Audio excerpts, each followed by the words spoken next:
이어서 해보겠습니다. 합리적인 선택인데요. 가장 합리적으로 소비를 하는 사람은, 자, 합리적인 소비. 우리 아까도 얘기했었는데요. 합리적인 소비. 경제에서 합리적이라는 건요, 딱 세 가지 단어가, 네 가지 단어라고 그래야 되나요? 최소한의, 뭐요? 비용. 그쵸. 그래서 이렇게 한번 적어볼까요? 비용은 작게 줄이고, 예. 자, 뭘 늘린다고? 자, 우리가 만족인데 이 만족을 경제적인 용어로 편익이라 그러죠. 그래서 어이고요. 편익은 최대화합니다. 네. 자, 삼천포. 이게 아주 옛날이죠. 이름이 그거네. 보니까 응답하라. 응팔네.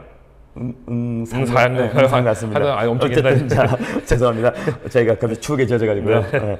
삼천포 수입을 모두 저축했다. 자, 수입을 모두 저축했다. 이게 이제 한번 따져봅시다. 이게 틀린 건 아닌 것 같은데요.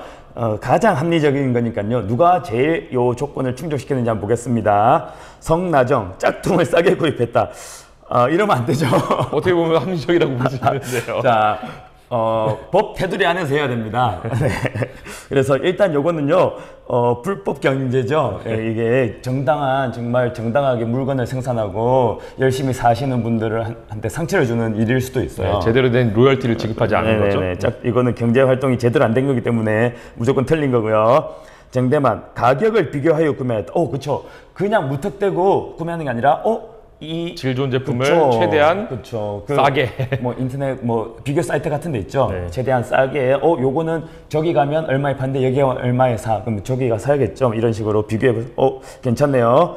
자, 쓰레기. 정말 쓰레기 같은 일을 했네요. 눈에 보이는 물건을 바로 샀다. 네. 자, 이거 충동 구매 절대 경제적인 행동 아니죠. 빙그레. 아버지 신용카드를 마음껏 긁었다. 자, 아버지한테 뒤지게 할 수 있습니다. 네. 자, 그래서 답은 3번인데요. 말했지만, 네, 삼천포는 왜 틀렸냐면요. 수익을 모두 저축했다. 이게 무조건 틀렸다고 할 수는 없지만, 저축한다고 무조건 수익이 계속 늘어나는 건 아니죠. 차라리 저축보다 주식을 투자하는 게 훨씬 더 수익을 많이 낼 수도 있고요. 아니면 그걸 다른 데 투자했으면 훨씬 더 수익을 많이 낼 수 있겠죠. 또 무조건 경제에서는요. 돈을 안 쓰고 모아둔 것만이 합리적인 게 아니에요. 네. 사실은 그 돈을 가지고 모아두는 대신에 씀으로써 얻는 편익을 포기하게 되는 거잖아요. 그래서 맞아요. 적절하게 자기의 편익을 이제 자기 욕구를 채우는 거, 충족시키는 활동을 일단은 경제활동을 하고요. 어차피 1번은 소비도 아니었어요. 맞아요. 그래서 자, 방금 말씀드렸지만 경제활동이라는 건 생산, 분배, 소비. 우리가 소비하는 것도 정말 중요합니다. 그래서 소비를 너 그렇게 돈을 많이 쓰라고 일단 뭐라고 하기보다는 적절한 소비는 합리적인 소비, 최소한의 비용으로 최대한 효과를 내는 합리적인 소비는 좋은 거란 거. 네, 그래서 답은 3번입니다. 네, 쉬운 문제였습니다. 네. 자, 8번 문제는 동명선 여친과 데이트를 했습니까?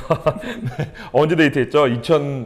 이때는 데이트를 했나 봐요. 자, 표는 자, 동명이가 여친과 여친은 옛날 말인데 여자친구의 줄임말입니다.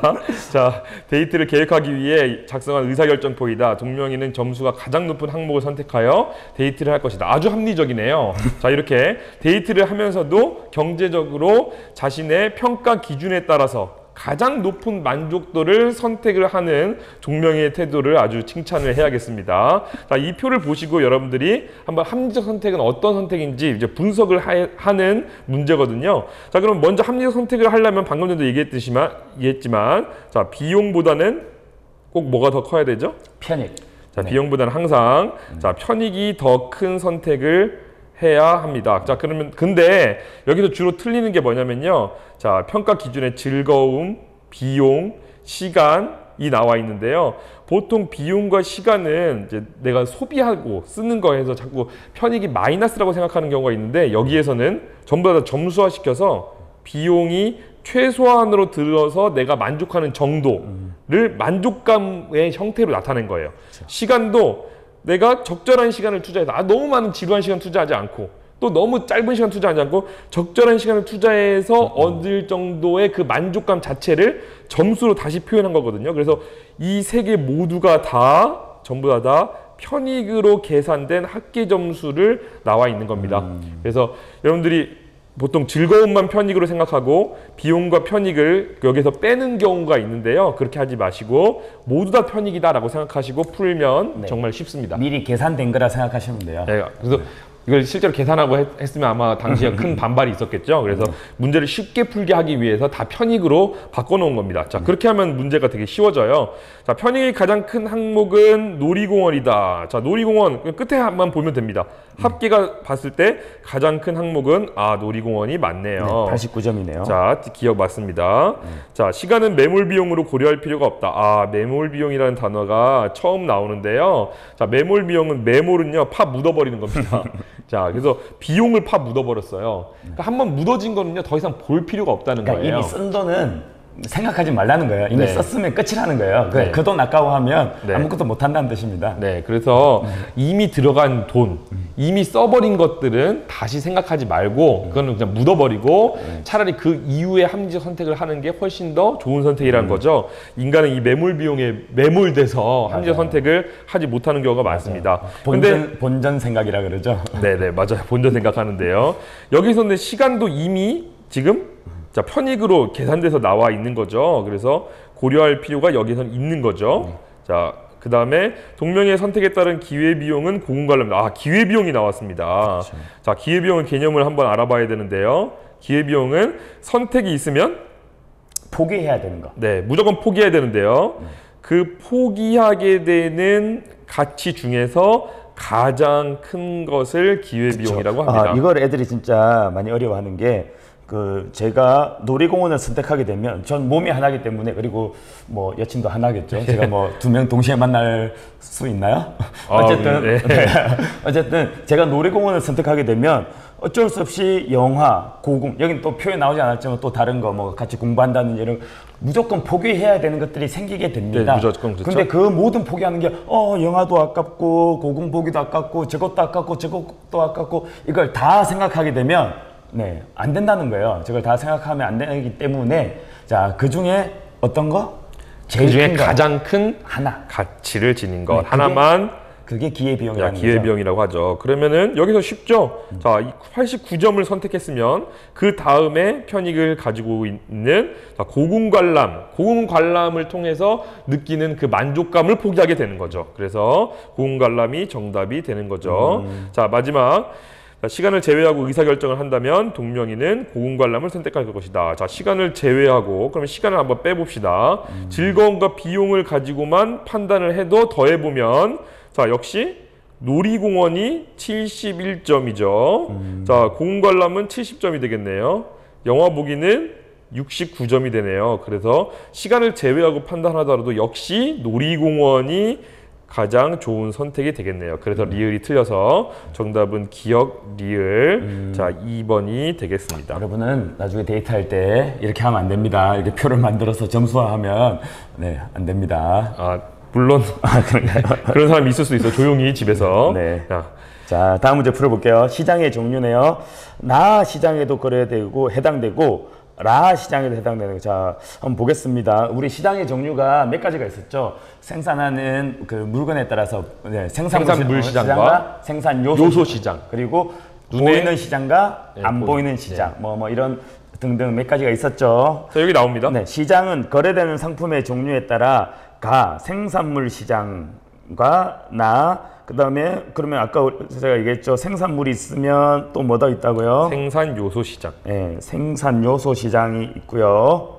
자, 또 하나. 그리고 거래하는 모습이 구체적으로 드러나는지 안 드러나는지에 따라 다 눈에 보이는 시장과 눈 보여 시장과 그러면 또 뭐가 있습니까? 안 보여 시장이 있겠죠. 그러면 자, 보이지 않는 시장을 나눌 수 있으면 그러면 자, 해당되는 건 우리가 찾는 건 생산 요소 시장이랑 보이지 않는 시장. 안 보이는 시장이네요. 그렇죠? 이 두 개가 동시에 해당되는 거죠? 네네. 자, 한번 보겠습니다.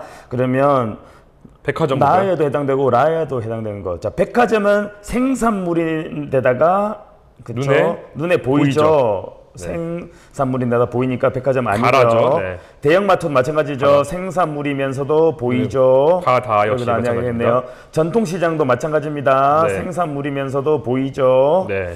그러면 증권시장, 자 이거 한번 볼게요. 증권시장은 자 증권 아까 얘기했지만 내가 자본을 투자하는 겁니다. 자본은 생산 요소였죠. 요소죠. 그러면 생산 요소 시장인데 자 눈에 보일까요 안 보일까요? 자 돈이 막 이렇게 제가 뭐 요즘은 실제 안 보고 클릭하고 막 이렇게 네, 하는데요. 핸드폰으로 막 하는데요. 돈이 막 날아다니는 게 안 보이죠? 예. 보이지 아마 않죠? 기업에 자본 투자할 때 기업에 돈 가방 싸들고 들어가가지고 여기 자본이요 이렇게 얘기하는 사람 아무도 없을 겁니다. 네, 그러네요. 자, 대신에 주식을 그냥 눈에 보이지 않는 온라인 상에 무엇인가로 그렇죠. 해서 이렇게 클릭을 해서 투자를 하기도 하고 또 회수를 하기도 하죠. 그래서 답은 4번이네요. 생산 요소이면서 눈에 보이지 않습니다. 5번도 마찬가지로 생산물 시장과 보이는 시장이죠. 그래서 네. 답은 4번이 되겠습니다. 4번이라는 거. 이것도 뭐 아주 어렵진 않네요. 그렇죠? 네네. 자, 10번입니다. 이제는 이게 자, 좀 이제 어렵네요. 그래프가 나오는데요. 네. 근데 이번에 여러분들 수행 평가하는 거 보니까 잘하는 사람은 어제 수학 선생님을 지금 초대했었어야 되는데 그렇죠? 네네. 네. 자, 수요가 일정하다고 가정하고 공급 곡선이 가지는 그림과 같이 공급 곡선이 오른쪽으로 이동하는 경우 두 가지는 이렇게 나와 있습니다. 자, 공급 곡선이 지금 수요 곡선과 함께 나와 있는데요. 이렇게 오른쪽으로 평행 이동하는 경우와 그다음에 왼쪽으로 이동하는 경우 두 가지로 나눌 수 있죠. 뭐 수요 곡선도 마찬가지인데요. 네네. 자, 오른쪽으로 이동하면 기억해 주세요. 증가입니다. 무조건 오른쪽이 증가예요. 그쵸. 자, 왼쪽은 감소가 되는 거죠. 자, 여기는 지금 공급 곡선이 오른쪽으로 이동했으니까 공급 증가 이렇게 생각하면 됩니다. 자, 그럼 문제를 바꾸는 거죠. 공급 증가가 일어나는 경우 두 가지를 골라라. 이렇게 하면 되게 쉽죠. 자, 그래프 빼고 공급이 증가되는 경우 한번 골라보면 됩니다.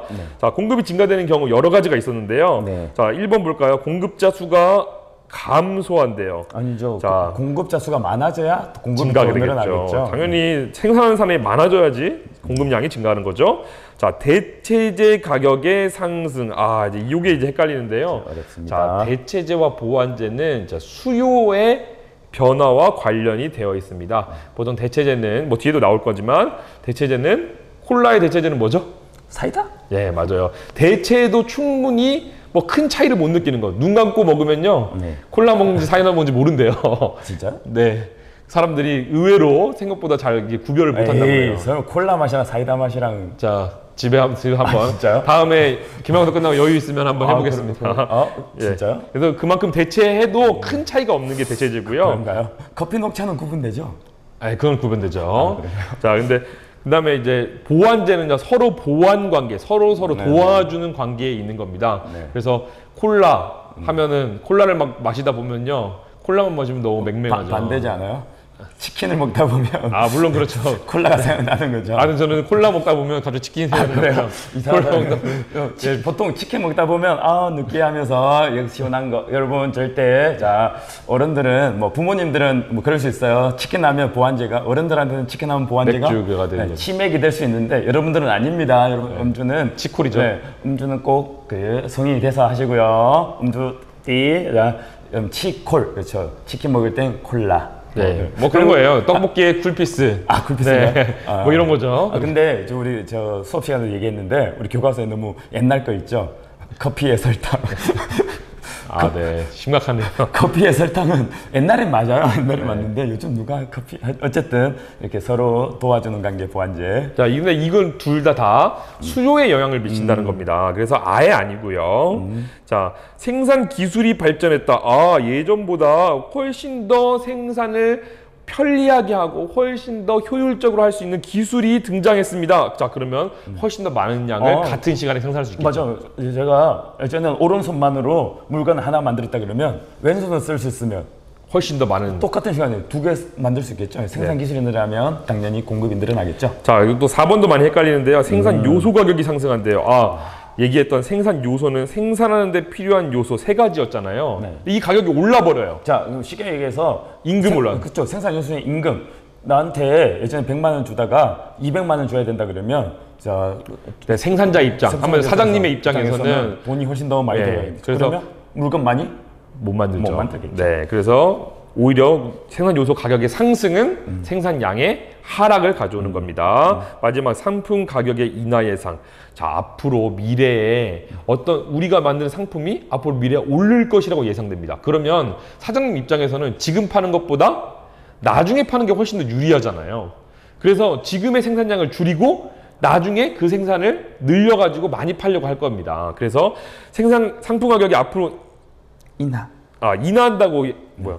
네, 내려가죠. 내려가죠. 네. 그래서 상품 가격이 앞으로 내려간다고 생각하면은 지금 빨리 그쵸. 증가시켜야죠. 지금 빨리 팔아야 되죠. 앞으로 떨어질 거니까. 한 달 뒤에 이 물건값은 무조건 떨어질 것 같아. 이러면 지금 당장 빨리 팔아야죠. 네, 지금 많이 이윤이 남길 때 많이 팔고 나중에 줄여야겠다 이렇게 판단하게 되죠. 그래서 지금 당장은 자 많이 팔게 되는 겁니다. 그래서 정답은 3번과 5번이 되는. 이게 여러분들이 조금 어려워하는 것 중에 하나가 원래 수요와 공급이 변화하는 요인은 무엇 때문에 무조건 변하느냐. 제일 중요한 건 가격에 따라서 변하는 거예요. 근데 가격에 따라 변하는 건 어디에서 움직이냐면요. 그래프 내에서 움직입니다. 그래프 내에서 움직이는 건데 이거는 가격 이외에 요소. 다른 요소에 의해서 이 곡선 자체가 전체가 움직이는 건데요. 그걸 잘 보셔야 되고요. 아까 2번 같은 경우에도 대체재 가격 상승 이게 그 생각할 때 뭐 너무 단계를 멀리 가는 거예요. 네, 대체재 가격이 상승하면 수요가 증가하니까 수요가 증가하면 가격이 올라가고 그러니까 가격이 올라가면 이제 공급이 더 늘어날 거다. 벌써 몇 단계가 지나가 버렸죠. 그렇게 바로 단계를 너무 지나치지 마시고요. 바로 이 단계에서 생각할 수 있는 걸 찾으면 우리 고준 선생님 찾은 것처럼 3번, 5번 이렇게 찾을 수 있을 겁니다. 자, 요 그래프 곡선 한번 잘 보시고요. 네, 넘어가 볼게요.